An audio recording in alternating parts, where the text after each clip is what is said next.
White boy defends black elderly couple on bus. Later, a millionaire sends to pick him up. Welcome to today's story. Before we begin, don't forget to subscribe to the channel so you won't miss the next exciting stories. Let's dive in. It was a chilly autumn morning, the kind that makes you pull your jacket tighter as you step outside. Ethan Harris, a 17-year-old high school student, stuffed his hands into the pockets of his worn jacket as he walked the few blocks to the bus stop. He was tall for his age, with a lanky build that made him feel slightly out of place in his own body. His light brown hair, often messy from neglect, fell into his eyes as he walked, but he didn't bother to fix it. His mind was elsewhere. Ethan lived with his single mother, Rachel Harris, in a small apartment on the west side of town. It wasn't the nicest area, but it was home.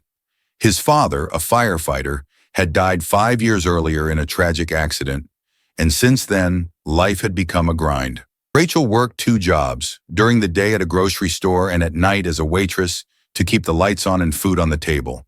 Ethan often wished he could help more, but he knew his best chance was through his education. Every day felt the same. Wake up, catch the bus to school, sit through classes, come home, repeat. It was a routine he had grown used to, though it didn't bring him much excitement. Today seemed no different. Ethan reached the bus stop just as the city bus lumbered around the corner, its brakes squealing in protest as it slowed to a stop. He stepped up into the crowded vehicle, his eyes scanning for an empty seat. There weren't many options. The bus was filled with the usual mix of early commuters and students, all absorbed in their own worlds. Some were dozing off against the windows, others hunched over their phones, earbuds in, shutting out the world. Ethan found a seat near the middle by the window and settled in.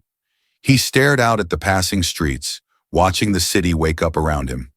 His mind drifted to the stack of homework waiting for him after school, the tests he needed to study for, and the part-time job he was hoping to land at the local coffee shop to help out with bills. His life was far from easy, but he wasn't one to complain. He just wished things were different, more exciting, more meaningful. The bus lurched forward, moving from stop to stop, collecting more passengers along the way. Ethan barely noticed the people boarding, his mind still lost in thought, until something unusual caught his attention. At one stop, an elderly black couple slowly made their way onto the bus. The woman, Evelyn Johnson, had silver hair that peeked out from beneath a well-worn purple hat. She leaned heavily on a cane, her movements slow and deliberate. Her husband, Walter Johnson, dressed in a threadbare but meticulously pressed suit, was by her side, gently supporting her elbow as they navigated the steep bus steps. His own movements were labored, but he held himself with quiet dignity. Ethan watched them for a moment, feeling a pang of sympathy. They reminded him of his grandparents, long gone but never forgotten. His heart ached for them, but he tried to push the feeling aside. He had learned long ago that thinking too much about the past didn't do much good. Still, the sight of the couple stirred something in him. He was about to offer his seat when a commotion near the front of the bus pulled his attention away. A large, burly man, middle-aged, with a scruffy beard and the smell of alcohol clinging to his clothes, had risen from his seat. His face was flushed, and his bloodshot eyes scanned the bus with a sense of entitlement. His unsteady movements and slurred speech made it clear that he was drunk. "Hey!" the man growled, pointing an accusing finger at the elderly couple as they tried to find a place to sit. "You're in my way." Evelyn looked up, startled, and clutched her cane a little tighter. "I'm sorry, sir," she said softly, her voice shaking slightly. "We're moving as fast as we can." "Not fast enough," the man spat, taking an unsteady step toward them. "You people are always in the way. Why don't you go back to where you came from?" A tense silence fell over the bus. Ethan felt his heart rate quicken as he glanced around at the other passengers, hoping someone would step in. But no one moved. No one even looked up. Some averted their eyes, suddenly fascinated with their phones, while others shifted uncomfortably in their seats, pretending not to notice the growing confrontation. The bus driver, separated by a plexiglass barrier, seemed oblivious to what was happening, his focus solely on the road ahead. The tension in the air was thick, and Ethan felt the knot in his stomach tighten. He didn't know what to do. The drunk man took another step forward, his hand shooting out to shove Walter's shoulder. Walter stumbled slightly but caught himself in a nearby seat. His face remained calm, but there was a flicker of something in his eyes. Something Ethan couldn't quite place. "I said move!" the man shouted, his voice rising in anger. At that moment, something inside Ethan snapped. He didn't consciously decide to act. His body just moved on its own. Before he knew it, he was out of his seat and striding down the aisle, his heart pounding in his chest. "Hey!" Ethan shouted, his voice cracking slightly with fear and adrenaline. "Leave them alone." The drunk man swiveled around to face him, his bloodshot eyes narrowing as he sized Ethan up. He took in Ethan's tall, lanky frame and tousled light brown hair with a sneer. "Stay out of this, kid," the man snarled, his voice low and menacing. "It's not your business." Ethan's palms were sweaty, and he could feel his heart hammering against his rib cage, but he stood his ground. "It became my business when you put your hands on him," he said, his voice a little steadier this time. "There are plenty of other seats. Why don't you just move on?" For a moment, the bus was completely silent. Ethan could feel every eye on him, and the tension in the air was so thick it felt like the whole bus was holding its breath. The drunk man's face contorted with rage, and his lips curled into a snarl. "You little punk," he spat, stumbling toward Ethan. "I'll teach you to mind your own business." Time seemed to slow as Ethan saw the man's fist coming toward him. His mind screamed at him to move, to duck, to run, but his feet felt rooted to the floor. He closed his eyes, bracing for the impact, but the blow never came. Instead, he heard a grunt, followed by the dull thud of something heavy hitting the floor.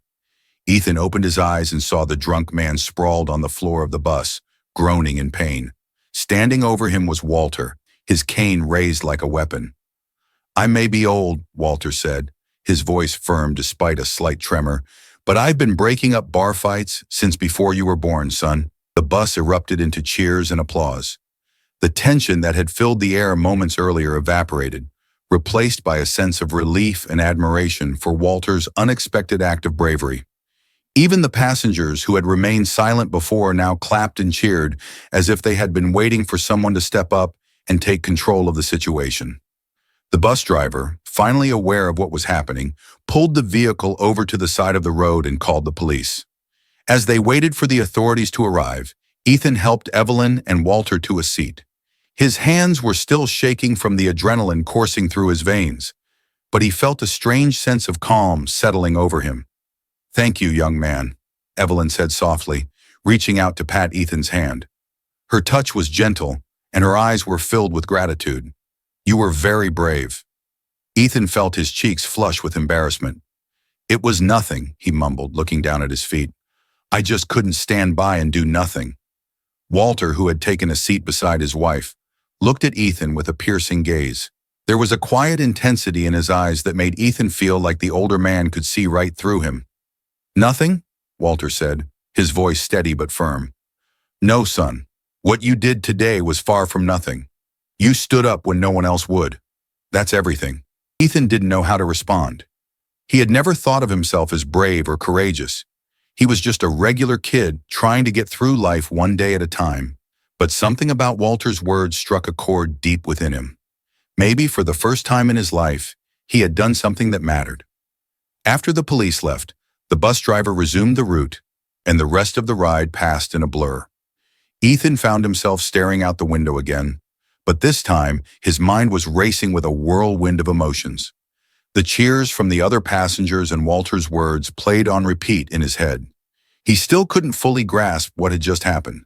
One minute he was just another high school student trying to get through the day, and the next he had stepped into the middle of a situation that could have spiraled out of control. As the bus continued to roll through the city, Ethan tried to make sense of it all. He wasn't used to being the center of attention, and the idea that people were calling him brave didn't sit quite right with him. Was it bravery? He hadn't done anything spectacular. He had just acted. But the alternative, sitting by and doing nothing, hadn't felt like an option either. Evelyn and Walter sat quietly across the aisle from him, and for a moment, Ethan considered asking them if they were okay. But every time he opened his mouth to say something, the words seemed to die on his tongue. Instead, he watched as they sat together, Evelyn resting her head gently on Walter's shoulder as the two of them looked out the window. There was something serene about them, as if the whole incident had been just another moment in a long life full of challenges. Ethan felt a pang of admiration for Walter. The way he had calmly intervened and taken down the drunk man without hesitation reminded Ethan of the stories he had heard about his own father. Ethan's father had always been the type of person to step in when something was wrong, no matter the danger. He had died a hero, rushing into a burning building to save a family, but Ethan had always struggled with the idea of being brave like him. The very concept of bravery had always seemed larger than life, something reserved for people like his dad, not for him. Yet here he was being called brave, and he didn't know how to feel about it. Ethan spent the rest of the day going through the motions, but his mind was elsewhere. At school, he found it hard to focus on his classes, barely paying attention to the teacher's lectures. His friends asked him what was wrong, but he didn't know how to explain it. Something had shifted inside him, and he couldn't shake the feeling that what happened on the bus was more important than he realized. When he got home that afternoon, he found his mother's old beat-up sedan parked in front of their small apartment building. Rachel Harris had been working 2 jobs ever since Ethan's father passed away in a work-related accident. She'd been holding things together ever since, providing for him and making sure he had everything he needed. She was exhausted, but she never complained. Ethan quickened his pace, eager to tell his mom about what had happened. Maybe it would make her proud. Maybe it would lighten the load she always seemed to carry. As Ethan approached the door to their 3rd-floor apartment, he paused. A sleek black car was parked right behind his mother's, its polished surface gleaming in the fading afternoon sunlight. The car looked wildly out of place in their working-class neighborhood, and Ethan's stomach tightened. His thoughts raced. They didn't have guests, especially not guests who drove cars like that. With a growing sense of unease, Ethan reached for the door handle and stepped inside.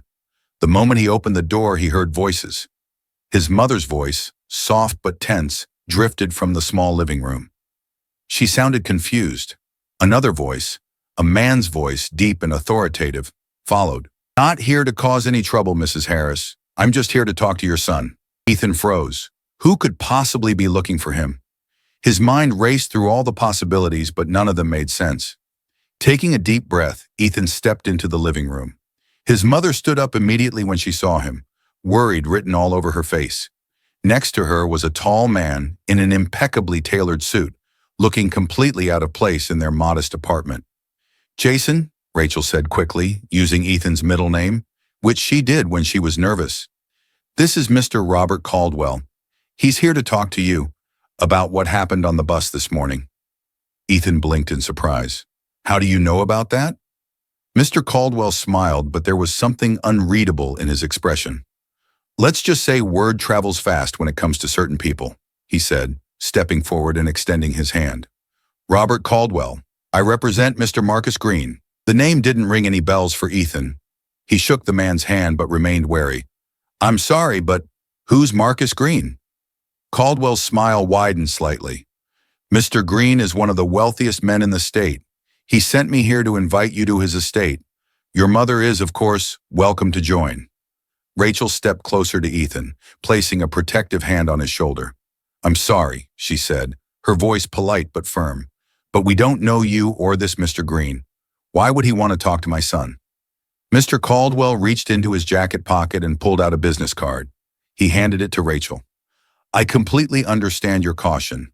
Please feel free to look up Mr. Green and verify my credentials. I assure you, this is a legitimate offer. Mr. Green was impressed by your son's actions on the bus today, and he would like to meet him personally." Ethan's mind raced. This made no sense. The incident had only happened a few hours ago. How could this Marcus Green know about it already? How did he even hear about that? Ethan asked, his confusion evident. Mr. Caldwell's expression didn't change. "Mr. Green has his ways. He has many friends and contacts throughout the city.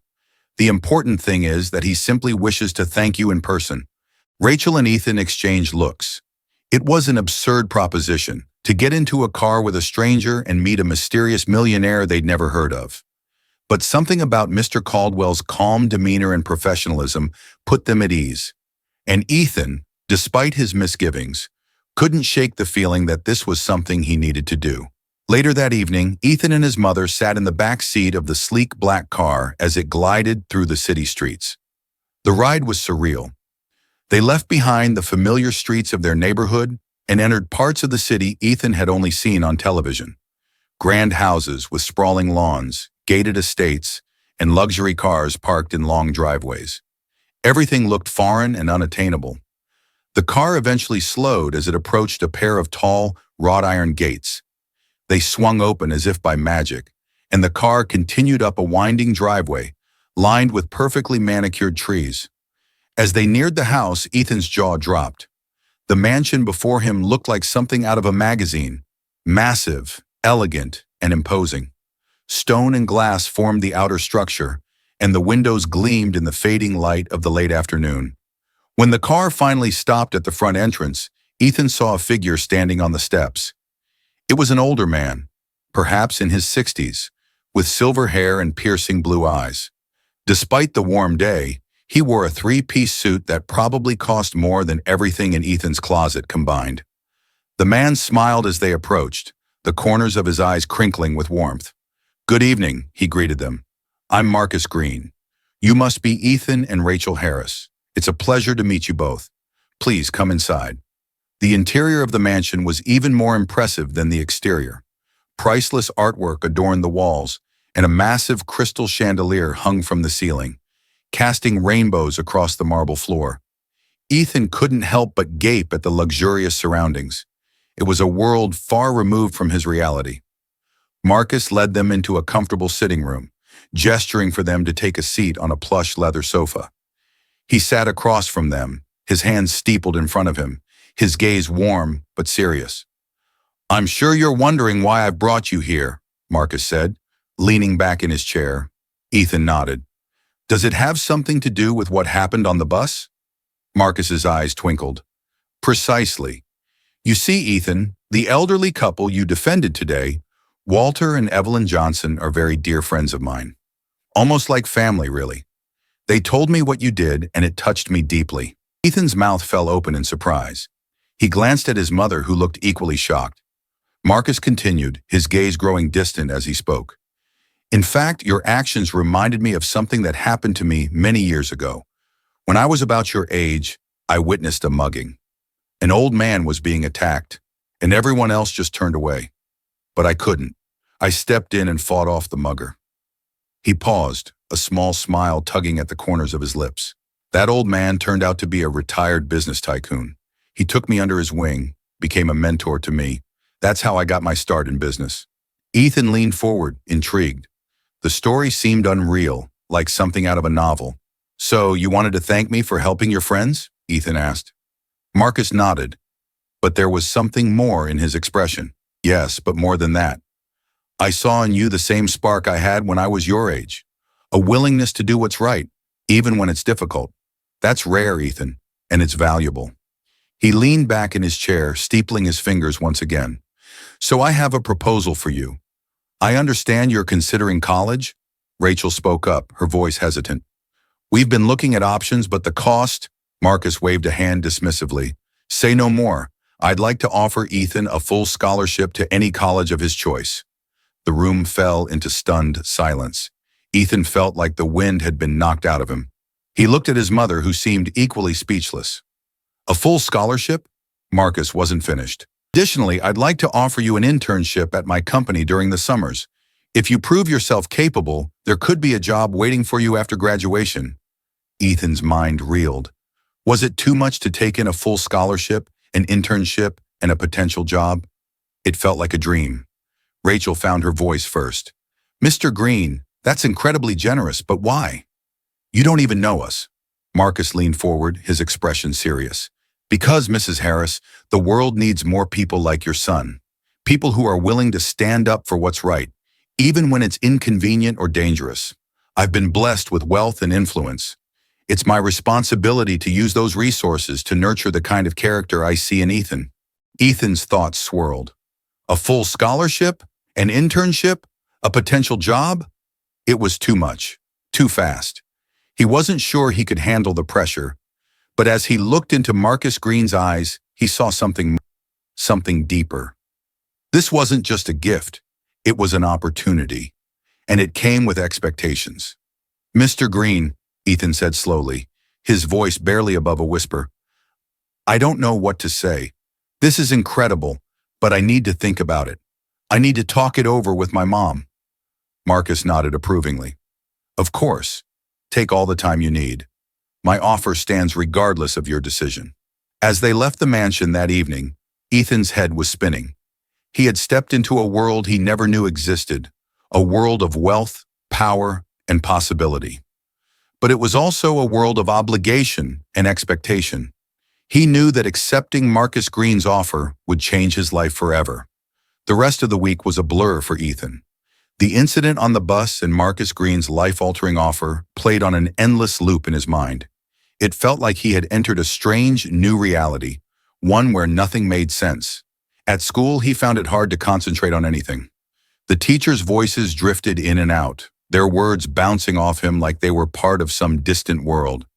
His thoughts kept circling back to the black car, Marcus Green's mansion, and the overwhelming offer that had been presented to him. Ethan hadn't told anyone at school what had happened yet. Part of him wanted to shout it from the rooftops, but another part of him wanted to keep it quiet, unsure of how his friends might react. He hadn't even spoken to his best friend Nick Miller about it. The two of them had been inseparable since they were kids, and Ethan figured Nick would understand. But something kept holding him back. Maybe it was the weight of the decision that made it hard to talk about. Maybe it was the uncertainty of whether any of this was even real. The following day at lunch, Ethan found himself sitting with Nick in their usual spot outside the cafeteria. The sun had broken through the fall clouds, casting a warm glow on the school's faded brick walls.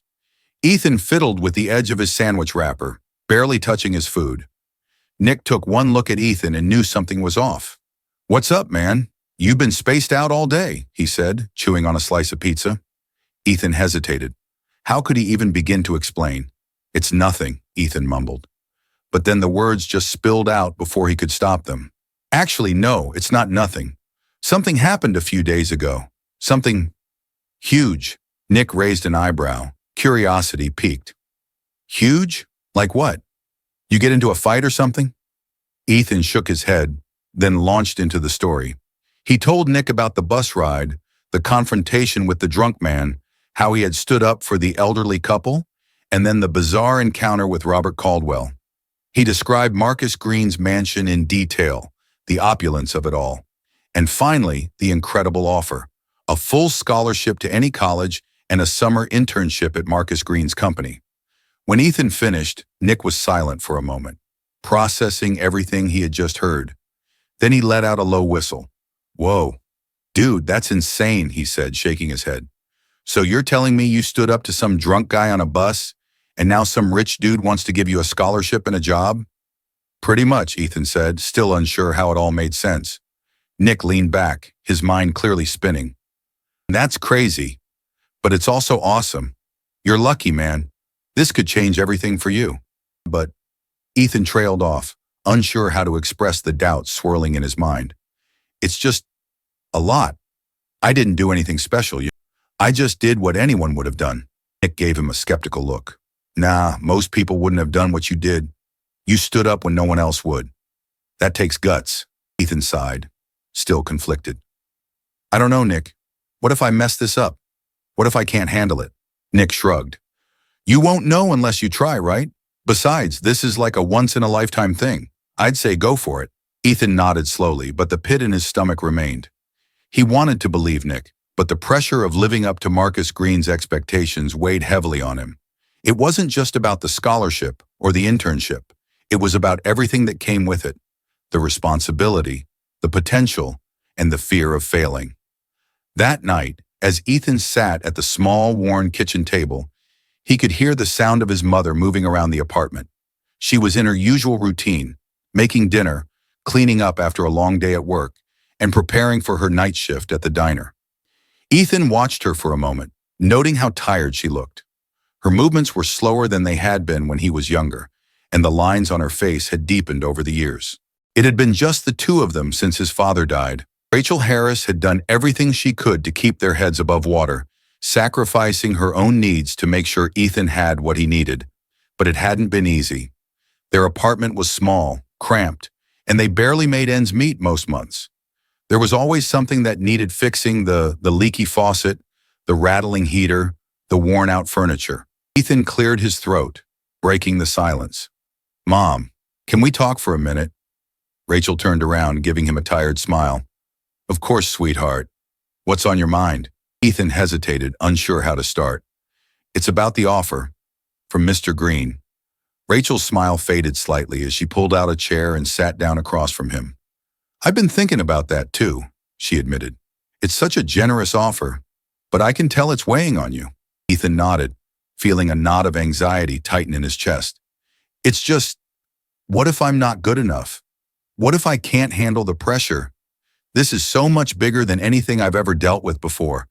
What if I fail?" Rachel reached across the table and took Ethan's hand in hers. "Ethan, you've never been one to back down from a challenge. You're strong, and you've always had a good heart.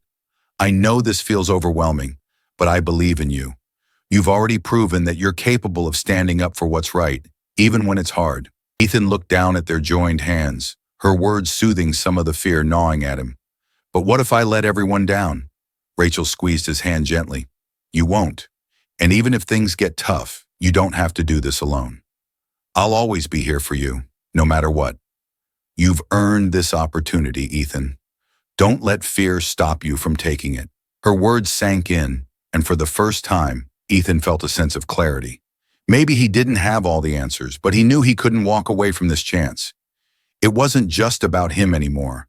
It was about his future, about his mother's sacrifices, and about making the most of the opportunity that had fallen into his lap. "Okay," Ethan said quietly. "I think I'm going to take it."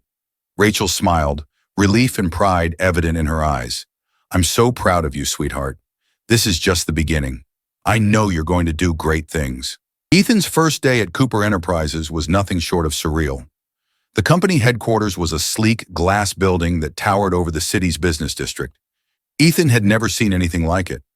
The inside of the building was even more impressive: marble floors, high ceilings, and walls adorned with modern art.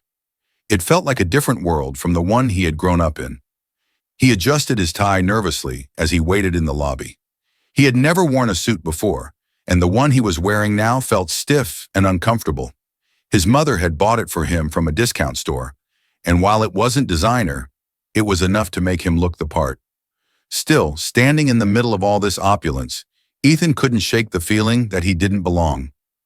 A sleek elevator door opened, and a woman in her late 30s stepped out, walking toward him with purpose.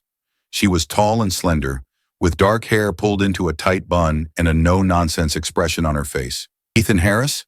she asked, her voice clipped. Ethan nodded, trying to stand a little straighter. "Yes, that's me. I'm Cynthia Evans, Senior Project Manager," she said, extending a hand.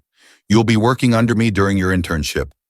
Ethan shook her hand, trying to suppress the nervous energy coursing through him. "It's nice to meet you, Ms. Evans."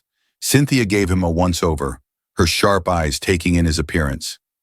"Look, Ethan," she began, not mincing words. "I don't know how you got this internship, but I don't care about connections or recommendations. What I care about is whether or not you can do the job. If you can't, you won't last long here. Understood?" Ethan swallowed hard but nodded. "Understood." "Good," Cynthia said, already turning on her heel and walking briskly toward the elevator. "Follow me. I'll give you a tour and assign you your first tasks." Ethan trailed after her, his heart racing. The first few hours of his internship were a whirlwind of introductions, meetings, and unfamiliar tasks. He quickly realized how little he knew about the corporate world, and it felt like he was drowning in information. Cynthia didn't sugarcoat anything, and she certainly didn't offer any hand-holding. She expected him to keep up, and fast. By the end of the day, Ethan's head was spinning. He was exhausted mentally and physically. His mind buzzed with everything he had learned, but there was a constant undercurrent of doubt. Could he really do this?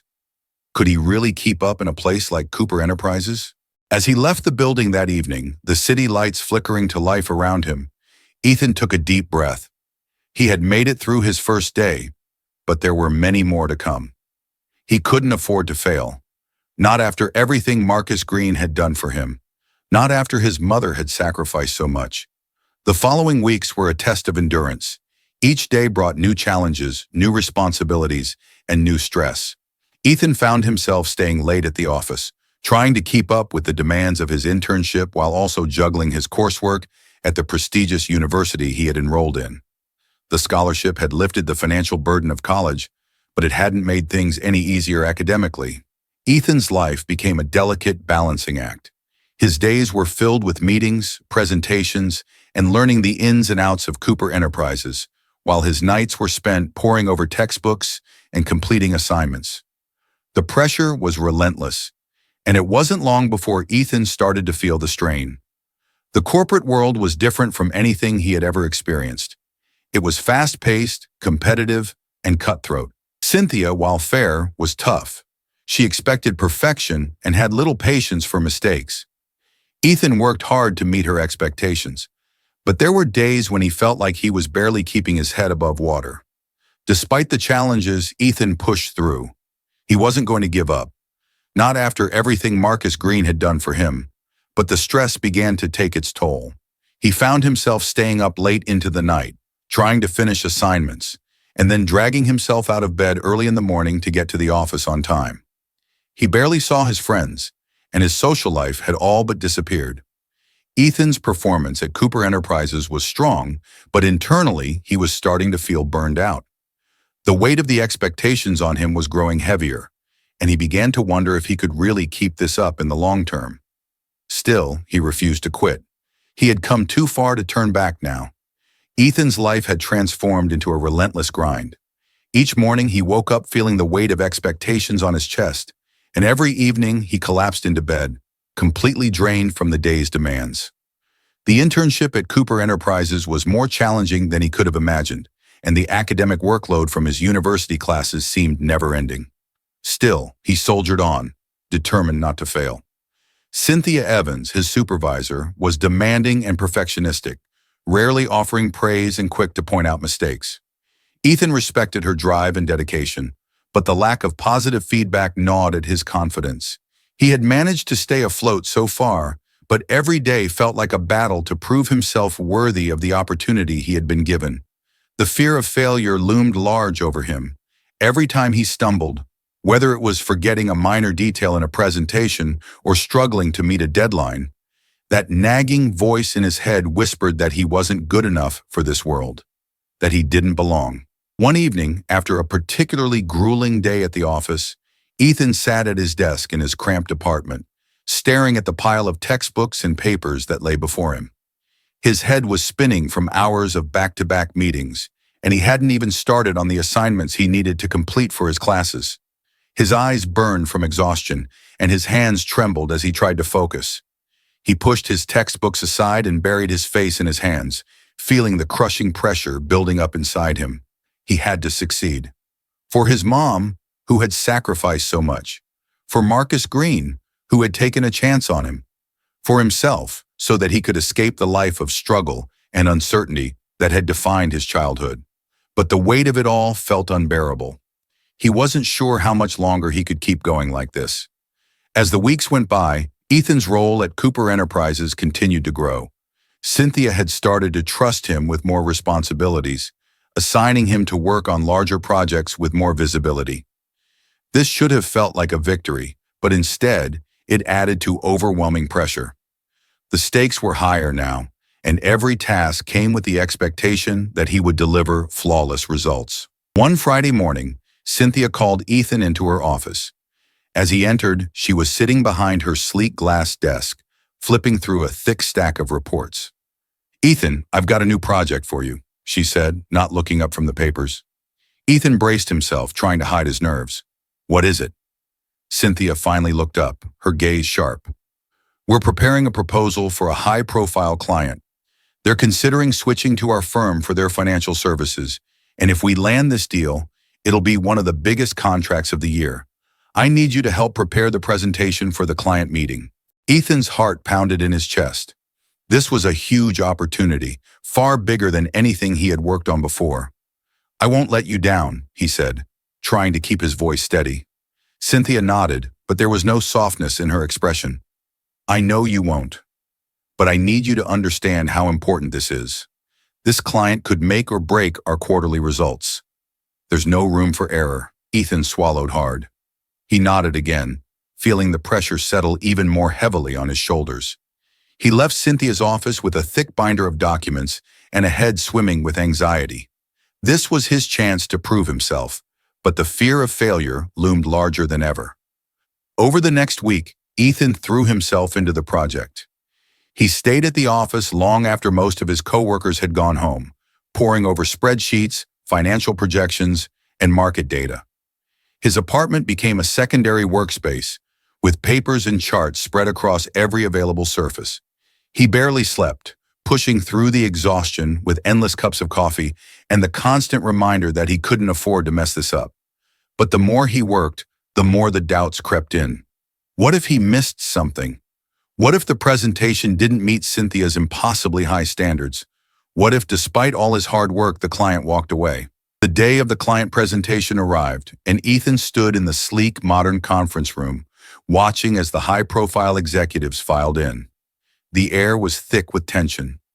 Cynthia was at the head of the table, her expression calm and composed, but Ethan could feel the weight of her expectations pressing down on him. The presentation began smoothly enough.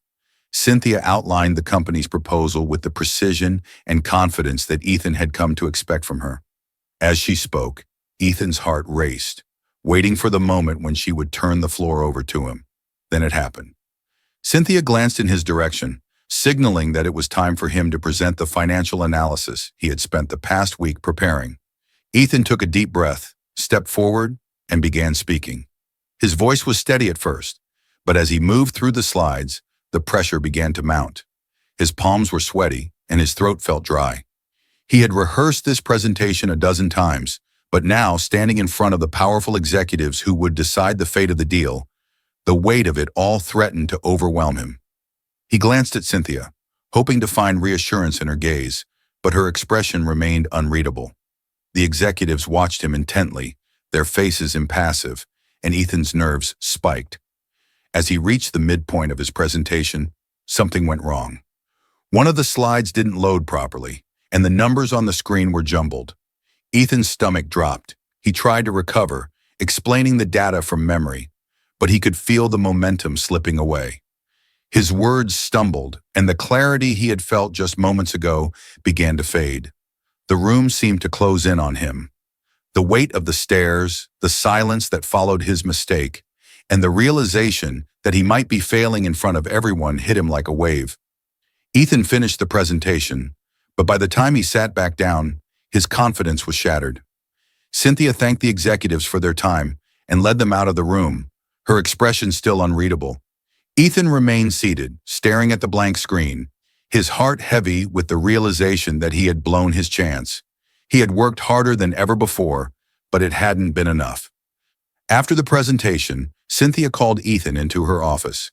He braced himself for the worst, expecting a lecture or a reprimand. But when he entered, Cynthia's demeanor surprised him. She didn't look angry, just disappointed. "Ethan," she began, her voice even, "you did good work, but today's presentation fell short. The client wasn't impressed." Ethan felt a lump form in his throat. He had known this was coming, but hearing it out loud was still stung. "I'm sorry," he said quietly. "I made a mistake with the data, and Cynthia held up a hand, cutting him off. "I know you worked hard, and I know you're new to this. But this isn't school, Ethan. This is business. Mistakes like that cost us deals. And in the corporate world, we can't afford to lose." Ethan nodded, unable to meet her gaze. "I understand." There was a long pause before Cynthia spoke again. "I'm not going to fire you, but I need you to learn from this. You've got potential, Ethan, but potential means nothing if you don't deliver.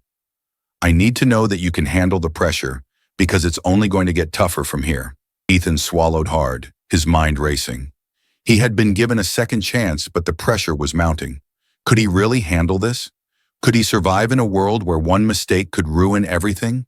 He left Cynthia's office with a heavy heart, feeling like he had let everyone down. Marcus Green had believed in him, and now it felt like he was failing. The scholarship, the internship, the opportunities, All of it suddenly felt like a burden instead of a gift. And beneath it all was a growing sense of doubt. Maybe he wasn't cut out for this. Maybe he didn't belong here after all. The pressure Ethan felt over the next few weeks became unbearable.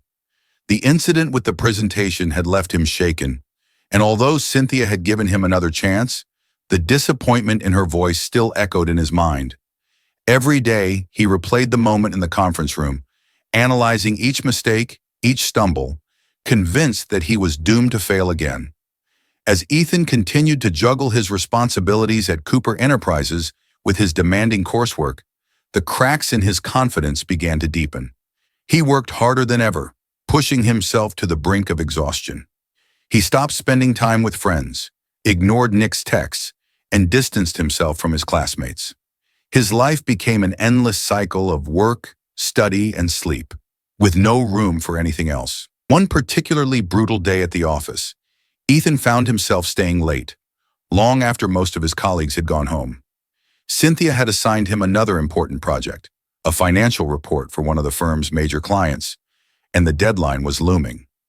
Ethan sat at his desk, staring at the numbers on his screen, his vision blurring from fatigue. No matter how hard he tried to focus, the numbers refused to make sense.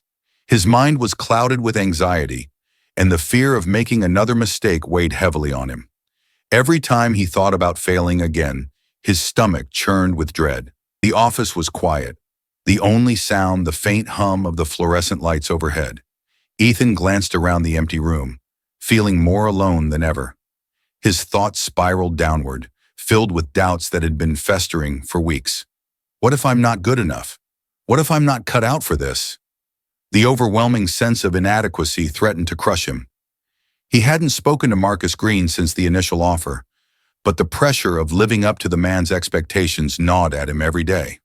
Marcus had taken a chance at him, believed in him when no one else had, and yet here Ethan was, on the verge of failing. It was late, and exhaustion tugged at his eyelids, but he couldn't stop. He couldn't afford to fall behind. With a deep sigh, he leaned back in his chair and rubbed his temples. The numbers on the screen swam before his eyes, and the weight of everything he had been carrying suddenly felt too much to bear. In that moment, something inside Ethan snapped. He couldn't keep going like this. He couldn't keep pretending that he was okay when everything around him was crumbling. The pressure, the fear, the constant sense of failure. It was suffocating. For the first time since he had started at Cooper Enterprises, Ethan considered walking away. He thought about quitting the internship, dropping out of school, and disappearing from the expectations that had been placed on him. What if it wasn't meant for him? What if Marcus Green had made a mistake believing in him? Ethan's phone buzzed on his desk, pulling him out of his spiraling thoughts. He picked it up and saw a message from Nick. Nick, "Hey man, haven't seen you in weeks. You okay?" Ethan stared at the screen for a long moment. He hadn't spoken to Nick in ages, too consumed with his work and the pressure of everything that had been happening. For the first time, he realized how much he had isolated himself. He had pushed everyone away, convinced that he had to handle everything on his own. He was about to reply when another message popped up, this time from his mother. "Mom, just checking in. I'm proud of you, Ethan. You're doing amazing. Don't forget to rest." Her words hit him harder than he expected. Proud of you. How could she still be proud when he felt like he was falling apart? Ethan set his phone down and stared at the blank wall in front of him. The truth was, he didn't want to quit. He didn't want to let his mom down, or Marcus, or even himself. But he couldn't keep going at this pace. Something had to give. The following weekend, Ethan made a decision. He needed to talk to Marcus Green. The thought terrified him, but he knew that he couldn't keep living under this crushing pressure without addressing it. Marcus had been the one to offer him the scholarship and the internship, and Ethan felt that he owed it to him to be honest about his struggles. With shaking hands, Ethan composed an email to Marcus, requesting a meeting. He tried to keep it professional, but the vulnerability crept in. He explained that he was struggling with the demands of both school and the internship, that he felt overwhelmed and uncertain of his ability to meet the expectations set for him. He didn't know what to expect, but to his surprise, Marcus responded within the hour. inviting him to meet at his estate the following afternoon. The next day, Ethan found himself once again standing in front of Marcus Green's mansion. The grand stone house loomed over him, just as intimidating as it had been the first time he visited. His heart pounded in his chest as he made his way up the steps, anxiety swirling in his gut. Marcus greeted him at the door, his demeanor as calm and composed as ever. He led Ethan into the same sitting room where they had first met, offering him a seat on the leather sofa.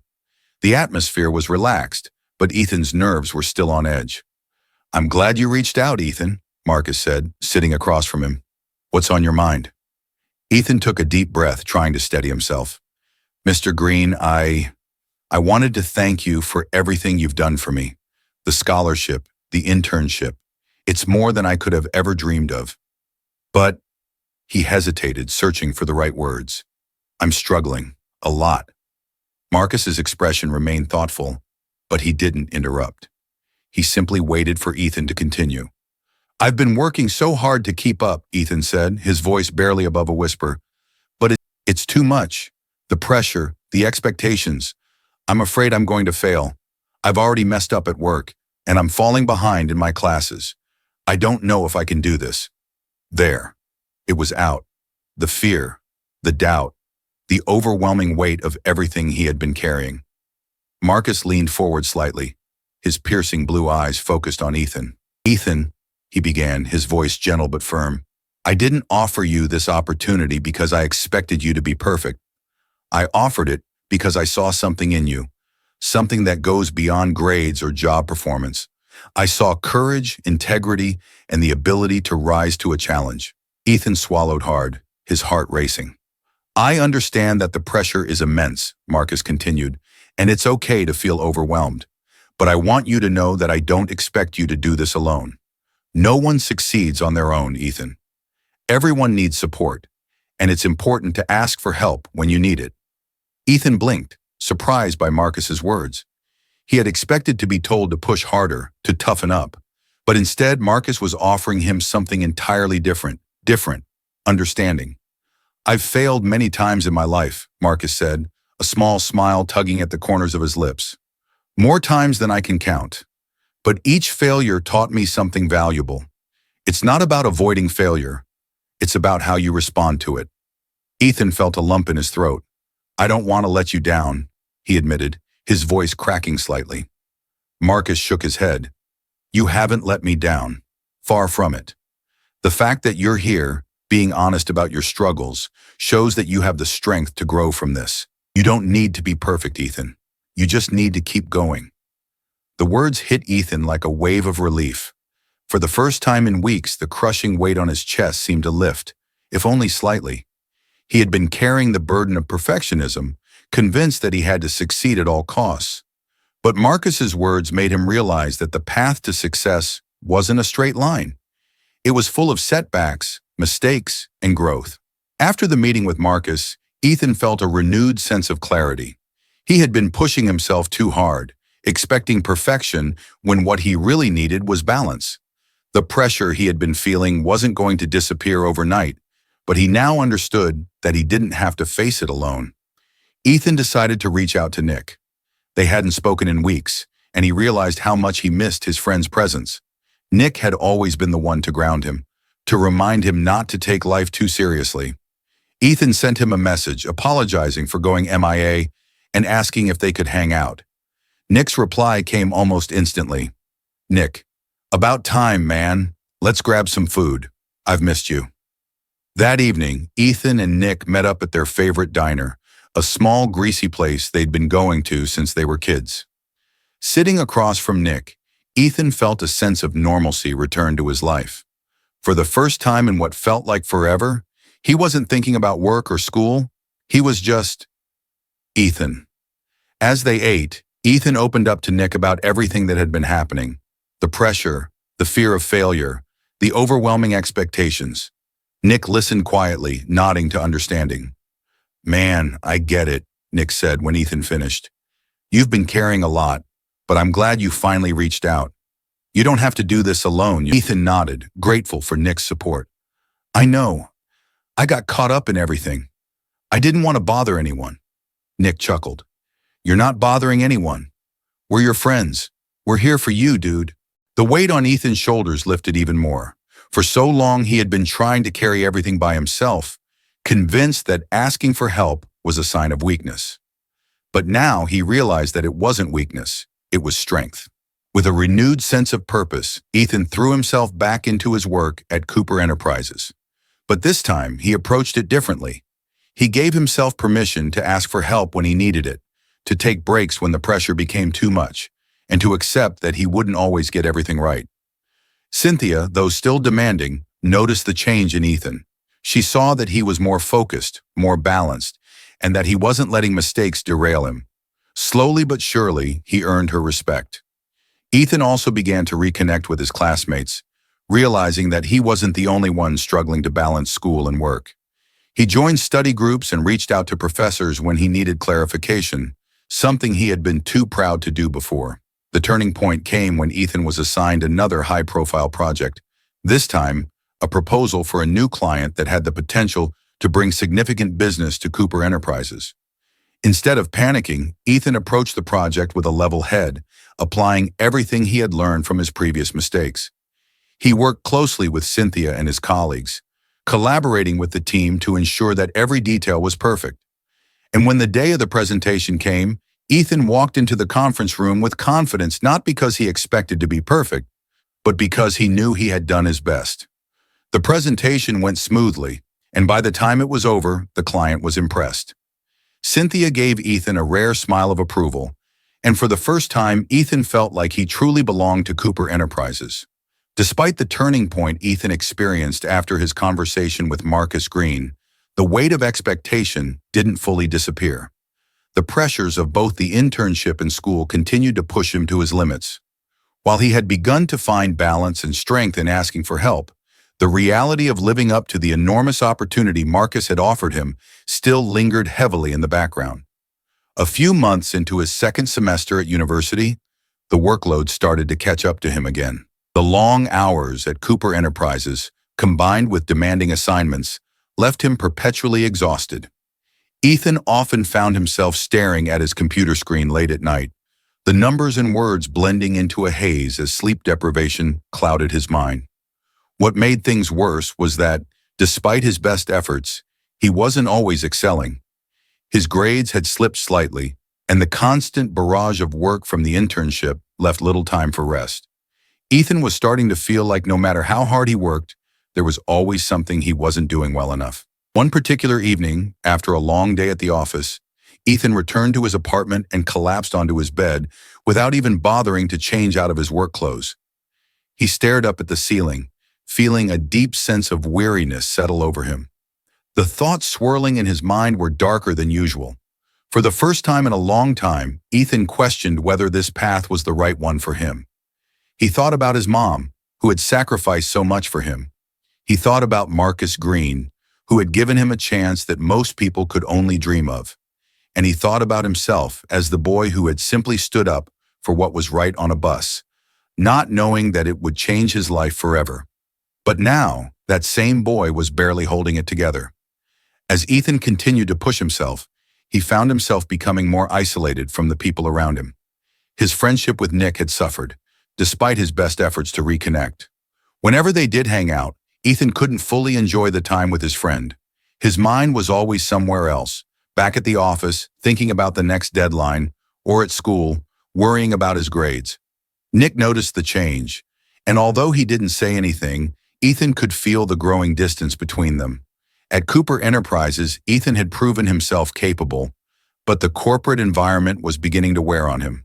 Cynthia was still demanding, and while she had come to respect his work ethic, there was little warmth or camaraderie in the office. Ethan's co-workers were polite, but most were too busy with their own tasks to offer much in the way of friendship or support. The isolation began to take a toll on Ethan's mental health. He missed the simpler times, back when his biggest worry was passing a test or playing basketball with Nick after school. Now it felt like every decision carried the weight of his entire future. The pressure to succeed, to live up to Marcus's expectations, to make his mom proud, it was suffocating.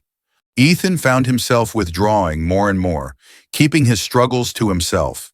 He didn't want to burden his mom, who was already working 2 jobs to keep their household running. And he didn't want to admit to Marcus that he was struggling, fearing that it would make him seem ungrateful or weak.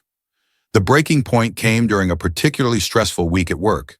Cooper Enterprises had just taken on a new client, a major tech company, and the entire team was scrambling to meet a series of tight deadlines. Ethan was tasked with preparing a detailed financial analysis for the client, a task that would have been challenging on a normal day, but now felt impossible given the pressure he was under. Ethan worked late into the night, barely sleeping as he tried to perfect the analysis. Every time he thought he had finished, he found another error or inconsistency, forcing him to start over. The more he worked, the more his mistakes compounded.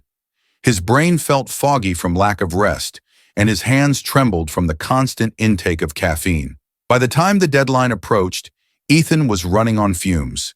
He submitted the analysis, hoping it was good enough, but deep down, he knew it wasn't his best work.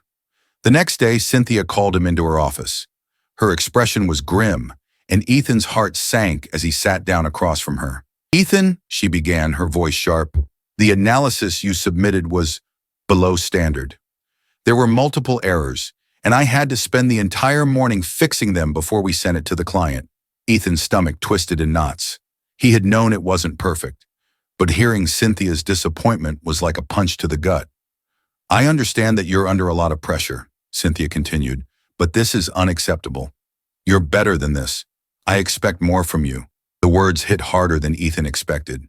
He had worked so hard, sacrificed so much, and yet it still wasn't enough. He nodded silently, too ashamed to argue or explain. As he left Cynthia's office, Ethan felt the weight of his failure crashing down on him. His hands were shaking and his chest felt tight. He couldn't breathe. He couldn't think. The world around him seemed to blur, and for a moment he thought he might collapse. He rushed out of the building, barely aware of where he was going. He just needed to escape, to get away from the crushing pressure and the constant sense of failure. Ethan found himself standing at the edge of the city park, staring at the trees swaying in the wind. The noise of the bustling city faded into the background as he sank onto a bench, his head in his hands. For the first time in years, Ethan felt like he was losing control. The weight of everything, his responsibilities, the expectations, his own fear of failure had become too much to bear. He had tried so hard to keep it together, but now it felt like everything was slipping through his fingers. He sat there for what felt like hours, staring at nothing, his mind numb. Ethan's breaking point at the park was a moment of clarity for him. For the first time, he acknowledged that he couldn't keep going like this. Not without help, not without finding a way to cope with the immense pressure that had been building for months. Later that evening, he made a decision that he had been avoiding for a long time. He called his mom. "Hey, sweetie," Rachel's familiar voice came through the phone, warm and comforting. "How are you?" Ethan hesitated for a moment, unsure of how to begin. But then the words spilled out before he could stop them. He told her everything: the sleepless nights, the constant pressure at work, the fear that he was letting everyone down. Rachel listened quietly, her heart breaking as she heard the pain in her son's voice. When Ethan finished, there was a long pause before she spoke. "Oh, Ethan," she said softly, "you've been carrying so much. I wish you had told me sooner." "I didn't want to worry you," Ethan admitted. "You've already done so much for me." Rachel sighed. "I'm your mother. It's my job to worry about you. But Ethan, you don't have to do this alone. You've always been so strong, but it's okay to ask for help. You're allowed to struggle. You're allowed to take a step back and breathe." The tears Ethan had been holding back finally spilled over. "I just feel like I'm failing." "You're not failing," Rachel said firmly. "You've come so far, Ethan, and no matter what happens, I'm proud of you. But you have to take care of yourself too. It's okay to slow down." Ethan nodded, though his mother couldn't see him. Her words, as simple as they were, brought him a sense of comfort he hadn't felt in a long time. For so long, he had been pushing himself to the brink, convinced that asking for help was a sign of weakness. But now he realized that he couldn't keep going without it. The next day, Ethan returned to Cooper Enterprises with a new perspective. He had spent the previous night reflecting on his conversation with his mom, And for the first time, he realized that he didn't need to be perfect. He didn't need to carry the weight of the world on his shoulders. He went to Cynthia's office and asked for a meeting. "I've been struggling," Ethan admitted, his voice steady but honest. "I've been pushing myself too hard, and I haven't been asking for help when I needed it. I'm sorry for the mistakes I've made, but I want to learn from them. I want to do better." Cynthia's expression softened slightly. "I appreciate your honesty, Ethan, and I understand that this is a high-pressure environment, but you're here to learn, and part of that is recognizing when you need help. No one expects you to be perfect, not even me." Ethan felt a sense of relief wash over him. For the first time, he wasn't pretending to have it all together. He wasn't hiding his struggles, and it felt free. Over the next few weeks, Ethan began to take a more balanced approach to his work. He started asking questions when he didn't understand something, and he reached out to his colleagues for advice when he was unsure. The mistakes he had made in the past didn't disappear overnight, but he began to learn from them rather than letting them define him. His relationship with Cynthia improved as well. While she was still demanding, she recognized the effort Ethan was making, and she began to offer more guidance and support. Slowly but surely, Ethan's confidence returned. Months later, Ethan found himself standing at a prestigious charity gala hosted by Marcus Green. The event was a celebration of the achievements of young people who had made a difference in their communities, and Ethan had been invited as a special guest. The room was filled with business leaders, philanthropists, and community organizers, all gathered to support a cause close to Marcus's heart: youth empowerment. Ethan felt a sense of pride as he looked around the room, knowing that he had been part of something bigger than himself. As the evening progressed, Marcus took the stage to give a speech. He spoke about the importance of mentorship, of giving young people the tools they needed to succeed. And then, to Ethan's surprise, he began to speak about him. "A year ago, I met a young man who reminded me of myself when I was his age," Marcus said, his voice carrying through the room. "He had the courage to stand up for what was right, even when it was difficult. He didn't know it at the time, but that one act of bravery set off a chain of events that led him here tonight." Ethan felt a lump form in his throat as Marcus continued. "This young man has faced immense challenges, but he has persevered with integrity and determination. I am proud to introduce the recipient of this year's Courage in Action Award, Ethan Harris." The room erupted into applause, and Ethan felt his cheeks flush as he stood and made his way to the stage. As he accepted the award from Marcus, he realized how far he had come. From the boy who had stood up on the bus to the young man who had learned to balance his ambition with self-care, who had learned that asking for help was a sign of strength, not weakness. Standing on the stage, surrounded by applause, Ethan felt a sense of peace he hadn't experienced in a long time. He had made mistakes, struggled, and faced setbacks, but he had come out the other side stronger. As the evening came to a close, Ethan stood outside the venue, looking up at the night sky. The past year had been a whirlwind, filled with highs and lows, triumphs and failures. But through it all, he had learned one valuable lesson. Success wasn't about never falling. It was about rising each time you did. His phone buzzed, and he smiled as he saw a message from Nick. "Nick, congrats on the award, man. Told you you'd do great things." Ethan typed a quick reply, his heart full of gratitude for the people who had supported him along the way. He had been through so much, but he knew now that he didn't have to do it alone. As he walked away from the gala, award in hand, Ethan felt ready for whatever came next. He had learned to balance ambition with self-compassion, and that was the greatest victory of all. As Ethan stood outside the gala, reflecting on his journey, he felt a deep sense of fulfillment. It hadn't been an easy road, but every challenge had shaped him into the person he was today. He thought about the people who had supported him, his mom, Marcus, Nick, and the strangers he had met along the way, like Walter and Evelyn Johnson. They had all played a role in helping him grow, and now he wanted to give it back. He wanted to inspire others to stand up for what's right, to persevere through tough times, and to find strength in asking for help. Before heading home, Ethan pulled out his phone and recorded a short video message to share with those who had been following his story. "Hey everyone," Ethan began, his voice steady but heartfelt.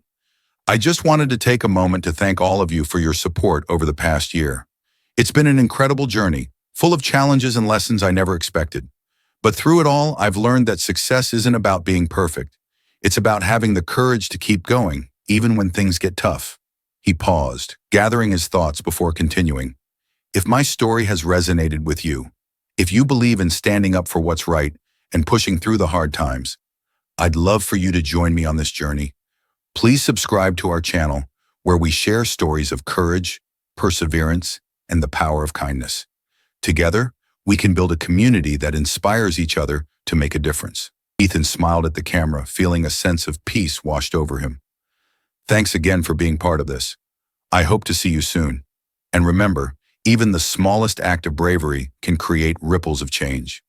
As he hit the end record, Ethan felt a surge of optimism. His journey wasn't over.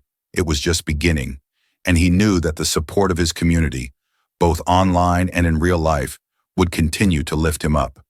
He smiled as he walked away from the gala, knowing that the best way to honor his own journey was to inspire others to start theirs.